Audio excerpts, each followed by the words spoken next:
Bueno, esta es una de las campañas que hizo UNICEF para entender que la comunicación es lo más importante en el momento de estar con nuestros hijos, comunicarnos, de educarlos de alguna manera, ¿no? Sin gritos, sin enojos, firmes, con firmeza, pero sin tanto estrés. Para eso le vamos a dar la bienvenida a la licenciada Alejandra Libenson. Bienvenida. Hola, Edith. ¿Cómo estás? Muy bien, muy contenta. Sí, bueno, gracias por venir. Ella es psicóloga y vamos a compartir la charla con ellas que son mamás también. Sí, las conozco, a Cecilia de otra oportunidad que tuvimos acá. Sí, claro, para hablar de esto, ¿se puede? Se puede. Se puede. Pero para eso tenemos hay que aprender. Es un aprendizaje, una construcción y empezar a hablar del tema, porque si no se hace invisible, y cuando es invisible es violencia.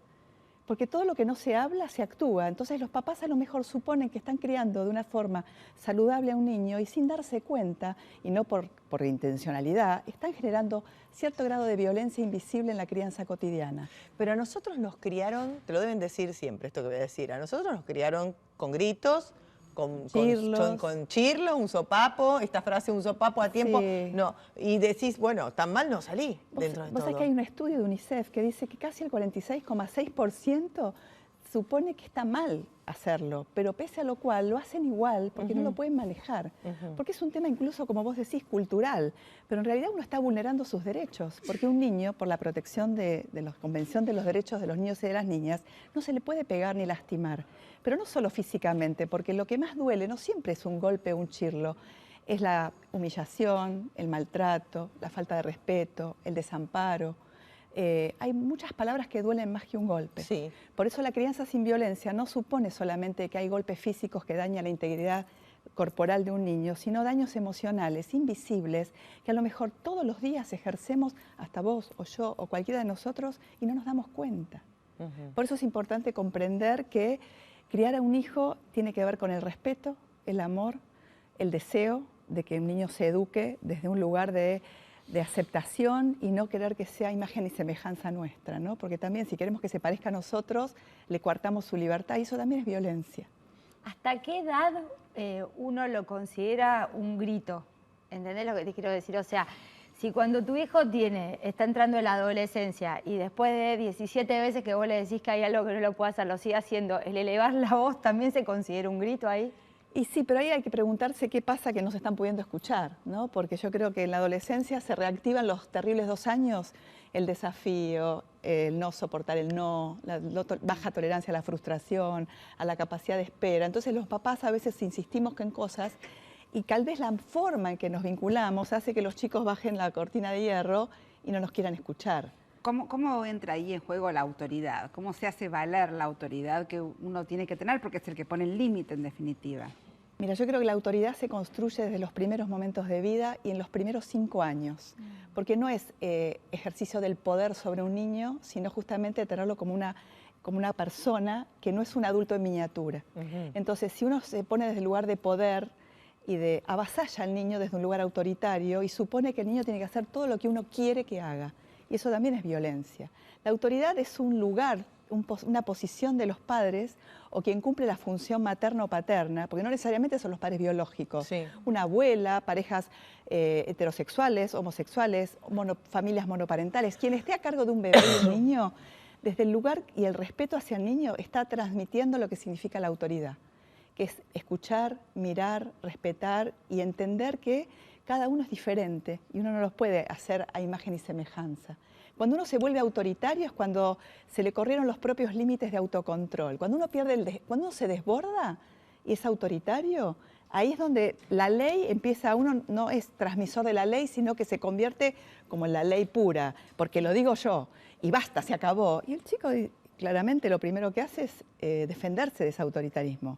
¿Y qué hace? Todo lo contrario. ¿Pero los chicos no son ahora un poco autoritarios? Sí, eso te iba a decir. Depende a qué llamamos autoritario en un niño, porque no es lo mismo que en un adulto. Porque a veces el niño es autoritario como una forma de defensa ante el avasallamiento de un adulto que quiere que haga algo a toda costa. Entonces se protege poniéndose a espejo del padre como autoritario. Sí, claramente los chicos imitan muchos de los comportamientos, no sé si tendrá que ver con el ADN o con la convivencia, pero los chicos imitan muchos de los comportamientos de los padres. Totalmente, somos modelos, Sí. más por lo que hacemos que por lo que decimos. Pero no intuyen los chicos esto de que a lo mejor, viste que se habla mucho de que somos de una generación donde le teníamos miedo a nuestros padres y le estamos teniendo miedo a nuestros hijos. Esto los chicos no lo perciben, porque incluso a Totalmente. veces el adulto que está todo el día con el nene tiene menos autoridad que el que lo ve menos horas, porque como que hasta te terminan tomando el pelo y no terminan respondiendo a nada de lo que les estás diciendo. Lo que pasa es que cuando el adulto duda, porque tiene miedo, porque la fantasía de un papá cuando no pone un límite es a perder el amor de los hijos. Porque cree que si le dice que no, el niño te va a dejar de querer. Y es todo lo contrario, porque el límite desde un punto de vista saludable, que es lo que hablamos en la campaña de crianza sin violencia, tiene que ver con un borde, digamos, como un contorno de protección y no con castigos, penitencias, amenazas, ¿Y represalias. cómo haces si no pones un castigo? Anticipás. Le demostrás a tu hijo qué esperás de él y le mostrás que tiene una consecuencia a su acto. Por ejemplo, te pongo un ejemplo, no, te doy un premio y te compro un caramelo si te portás bien y te quito algo, no. Mira, teníamos ganas de hacer algo juntos, pero yo esperaba esto de vos y te lo avisé, así que te lo vas a perder. Mostrarle que no te da igual que haga las cosas que vos esperás de él o no. Pero Ahora- vos te pones nerviosa, vos decís, bueno, te lo voy a... Y esa tranquilidad que vos tenés, es imposible. Claro. No, yo sé que en algún momento uno se saca. Claro, decís, bueno, Bueno, ¿sabes qué? No ¿qué- querés esto, mi amor, te lo vas a perder. ¿Qué hacemos cuando vemos que nos estamos No está- sacando? El problema no es de los estaría- chicos. No, porque además viene el berrinche. Cuando le decís eso, Bueno. el chico no es que se queda tranquilito y te dice, bueno, redobla la apuesta y se pone peor todavía. Yo Entonces creo que ahí está el adulto lo que mejor no es está poner zen. distancia, ¿no? Esta cosa de te ves venir, poner distancia, el famoso anda a pensar. Y pero a los mí 7 me años, ¿a dónde te funcionaba. vas vos? Pero ¿No que lo lo vas a mandás dejar a él, solo el ¿A chico? qué edad? Si tienes 7, 8 años, ¿dónde te Bueno, vas vos a te ir? quedás ¿Lo vas en a el dejar living solo? y el otro en el Al cuarto. dormitorio. Sí. Es difícil, según la edad. Un niño no puede pensar en soledad. No, yo tengo una hija que tiene, yo le busco dónde edad tiene, tiene tu hija? 666, tiene el 666. Mi hija nació el 6 del 6 también. No, yo digo, es satánica por momentos, ¿viste? ¿Pero qué edad ¿cómo es? tiene? 9. 9. 9. No es lo mismo, por ejemplo, no es lo mismo los 9 de ahora, esto lo escuchás siempre, pero cambió mucho que los 9 de cuando tus hijos tenían 9 años. Es terrible, no sé qué pasó.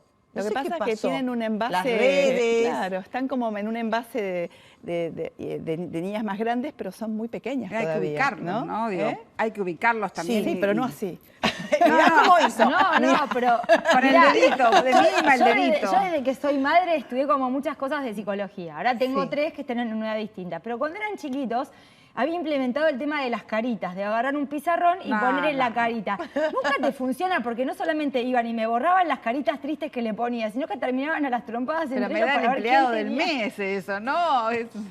Y Bueno, se pero eso aprende dicen los esto como psicólogos. Yo creo que se padres, aprende se que aprende. con cada hijo es distinto. Sí, total. Yo, Eso sí. también Total. tengo 3. Y una vez uno de mis hijos, cuando le dije algo que no le gustó, me dijo lo peor que me podía haber dicho. Que me dijo, anda a leer tu libro, mamá. Ay. Eso fue peor que me diga. genial! Y fue maravilloso, porque yo entendí que él no le estaba gustando lo que le estaba diciendo. Y me estaba poniendo un límite a mí.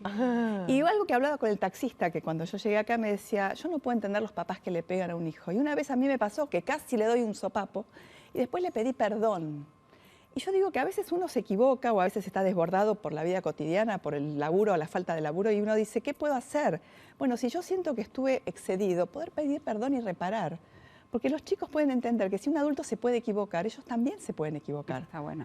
Ahora, Ahora, que si uno que uno pasa el límite, ellos también pueden recular y decir, bueno, bajo un cambio, tu hija, los hijos adolescentes, me equivoqué. ¿qué tenemos que hacer cuando vemos que es una madre en la calle la que se saca mal con su hijo o escuchamos peleas de vecinos con sus hijos? Porque está claro que esa discusión es desigual si es que hay margen de una discusión.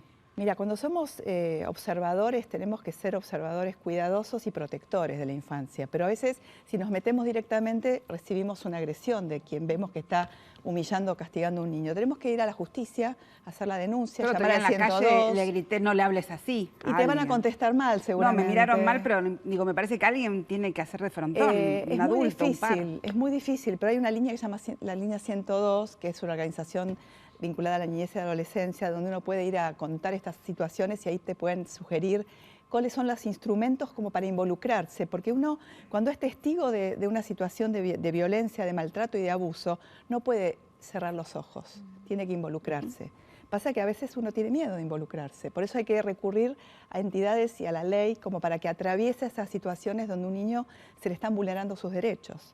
Porque acá estamos hablando de crianza sin violencia, CHIR, los castigos, pero también está el maltrato y el abuso infantil. No, claro. Terrible. Y ahí también se da en el interior de las familias. Claro, yo recuerdo un caso que había sido viral de una mujer que estaba en el que generaba contradicciones entre la gente. Yo no me ponía de acuerdo, cada uno tenía su idea. Ella estaba en el tren, su hija lloraba y ella estaba con el celular y una señora le increpó y le dijo, hacete cargo de tu hijo que está llorando. Y subió eso y lo hizo viral, ¿viste? Y yo no me ponía de acuerdo, cada uno tenía su parecer, si estaba bien lo que hizo la señora, la madre fue muy agresiva también, después le dijo, metete en tus cosas, le dijo porque, o sea, no sé. Para mí ese llanto del nene era de berrinche. Porque Claro. de hecho se pusieron a discutir ellas dos en el tren y el nene se cayó la boca y se quedó mirando la situación, la otra pelea. Claro, depende de la situación. A mí me pasó en el colectivo, 2 chicos chiquitos subieron corriendo para atrás, ahí en la parada de la escuela, con la mamá mientras ponía la tarjeta, y la madre los insulta para que se queden quietos, les dice, mierda, mierdas, siéntense. Y yo le grité, no le hables así. Porque me pareció que algo había que hacer, porque si no, digo, además si en público se da ese trato, no me quiero imaginar. Bueno, imagínate que pasa en privado cuando un niño observa el diálogo entre sus padres o siente que es receptor de ese maltrato. Tal vez después va a la escuela y genera eso que se dice ahora, el bullying. Sí. Y hace activo aquello que él vive cotidianamente como una válvula de un Que niño son pasivo. esponjas los chicos, a mí no me cabe Totalmente. duda, porque muchas veces hasta copian en la forma, si estás observando el juego, cómo tratan a los juguetes o a las mascotas de la misma manera que uno los trata a ellos. Totalmente. Entonces ahí te podés también dar cuenta si el trato que están recibiendo es más o menos cordial o no, porque cuando tienen que arrestar a un juguete, bueno, cuando son más chicos, ¿no? O a una mascota, lo hacen de una manera no tan Totalmente. violenta, digamos. ¿Y de dónde lo sacan? Después uno se Claro. pregunta, ¿por qué lo trata así? Y uno por ahí no se pregunta, ¿qué tengo que ver yo? Porque si hablamos desde la culpa, es muy difícil. No es cuestión de que el papá se sienta culpable, sino responsable de la crianza de un hijo. Y responsable significa hacerse cargo de sus propias dificultades con los límites. Porque cuando uno tiene la obligación de criar un hijo, tiene que criarlo desde la seguridad, la tranquilidad y la confianza. Si tu hijo no confía en vos y quien más se supone que lo tiene que amar lo lastima, ¿qué puede esperar después afuera? Después elige un trabajo donde lo maltratan, una pareja abusiva. Entonces uno dice, ¿dónde está el origen? El origen está en los primeros 5 años de vida. Pero siempre hay tiempo de cambiar, de reparar, de pedir perdón, como este taxista, y de reconstruir el vínculo con un hijo. Pero para eso hay que hablar. A veces cuando un chico te cierra la puerta, no hay que invadirle el espacio, hay que respetárselo y tal vez tocarle la puerta más adelante y decirle, che, ¿podemos hablar? ¿Hay algo que te molestó? ¿Te puedo ayudar en algo? ¿Qué pasó? Porque por ahí la está pasando mal y no sabe cómo decirlo. Y nosotros los papás somos muy invasores a veces, Sí. ¿no? Y Estamos bueno, como muy que queremos pero saber ¿no es la todo. tarea del padre ser No, invasor? No. ¿No? No, me parece que no. Ser Yo molestar. creo que más que molestar, está bueno la pregunta, es más, estar disponible sería.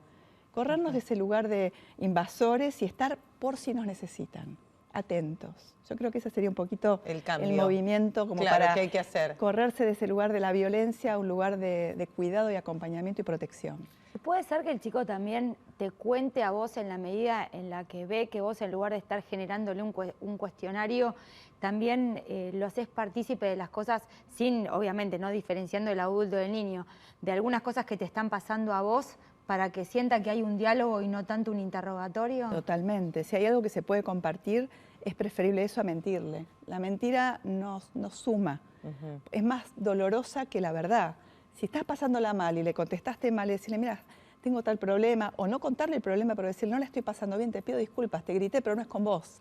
Claro. ¿No? Como que claro, poder diferenciar. poner en palabras siempre es lo más preventivo que uno puede hacer para cuidar a un niño. Bueno, se puede entonces, vos Obvio, decís, se obvio puede que se criar a puede. los hijos sin gritos, Se debe, se debe. se debe. Oh, Sin son- violencia. La verdad que sí. Sin violencia, pero ¿ves la palabra violencia?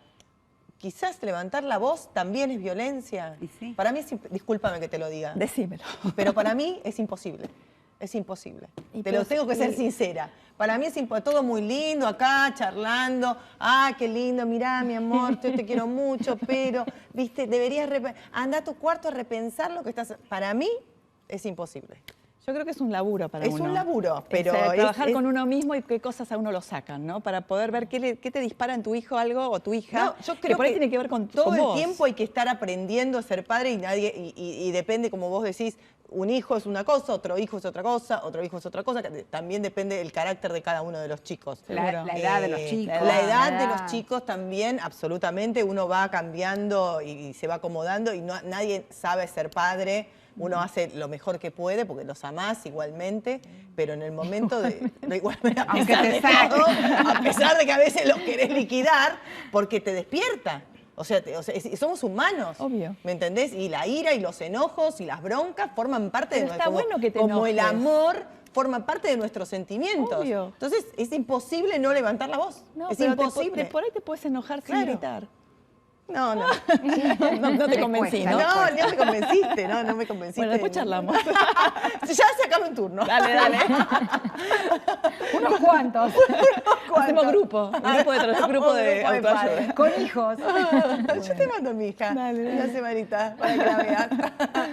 Pausa, hacemos la pausa. Muchas gracias No, por vos haber por venido. invitarme, gracias. Hacemos una pausa y ya venimos.